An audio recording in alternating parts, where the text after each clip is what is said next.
किसी को जल्दी मत परखो। एक छोटे से मगर साफ सुथरे शहर में एक लड़का रहता था जिसका नाम फहद था। फहद की उम्र तकरीबन 25 साल थी। वो पढ़ा लिखा, समझदार और एक अच्छी नौकरी करने वाला नौजवान था। लोग इसे एक कामयाब इंसान समझते थे, लेकिन इसके अंदर एक खामी थी जो इसे खुद भी पूरी तरह मालूम नहीं थी। वो लोगों को जल्दी परख लेता था, बगैर पूरी बात समझे, बगैर हकीकत जाने।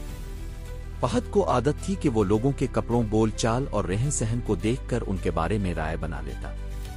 अगर कोई सादा लिबास में होता तो वो समझता कि ये इंसान नालायक है। अगर कोई कम बोलता तो वो इसे कम अक्ल कह देता। इसकी यही आदत अक्सर इसे गलत फैसलों की तरफ ले जाती, मगर वो इस बात को मानने के लिए तैयार नहीं था। फहद एक निजी दफ्तर में काम करता था। एक दिन इसके दफ्तर में एक नया मुलाजिम आया। इसका नाम रहमत अली था। रहमत अली की उम्र तकरीबन 40 साल थी। इसका लिबास बहुत सादा था, बात करने का अंदाज भी कुछ खास नहीं था। वो ज्यादातर खामोश रहता और अपना काम चुपचाप करता। पहले ही दिन फहद ने दिल में सोच लिया, ये आदमी शायद ज्यादा पढ़ा लिखा नहीं, ना ही इसमें कोई खास सलाहियत होगी। फहद ने रहमत अली से ज्यादा बात करना मुनासिब ना समझा। जब भी कोई काम आता वो रहमत अली को नजरअंदाज कर देता। अगर कभी बात होती भी तो बस रस्मी सी। एक दिन दफ्तर में एक अहम फाइल गुम हो गई। वो फाइल कंपनी के लिए बहुत जरूरी थी। सब लोग परेशान हो गए। मैनेजर ने सबको जमा किया और कहा कि जिसने भी फाइल देखी हो फौरन बताए। फहद के जहन में फौरन रहमत अली का ख्याल आया। इसने दिल ही दिल में सोचा, ये नया आदमी है, शायद इसी की गलती हो। फहद ने बगैर किसी सबूत के मैनेजर से कहा, सर मुमकिन है फाइल रहमत अली के पास हो, वो नया है, इसे तरीका नहीं आता होगा। रहमत अली ये बात सुनकर खामोश रहा, इसने कोई जवाब नहीं दिया। मैनेजर ने सबको हिदायत दी कि फाइल तलाश करें। कुछ देर बाद मालूम हुआ कि फाइल तो फहद की ही मेज की दराज में थी, जो इसने जल्दी में रख दी थी और भूल गया था। फहद को बहुत शर्मिंदगी हुई, मगर उसने रहमत अली से मुआफी मांगने की हिम्मत ना की। इसने बस खामोशी इख्तियार कर ली। कुछ दिन बाद दफ्तर में एक नया प्रोजेक्ट आया।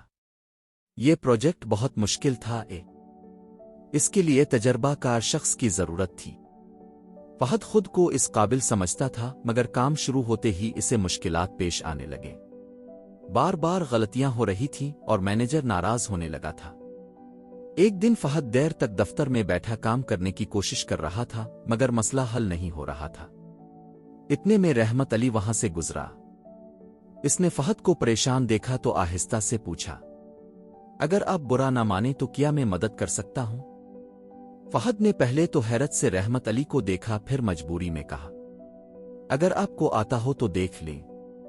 रहमत अली ने फाइल देखी, कंप्यूटर पर चंद मिनट काम किया और मसला हल कर दिया। फहद की आंखें खिली की खिली रह गईं।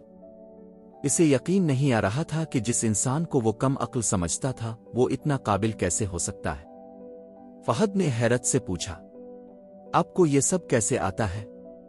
रहमत अली मुस्करा कर बोला, मैंने 15 साल एक बड़ी कंपनी में काम किया है, मगर कुछ जाती मसाइल की वजह से मुझे सब छोड़ना पड़ा।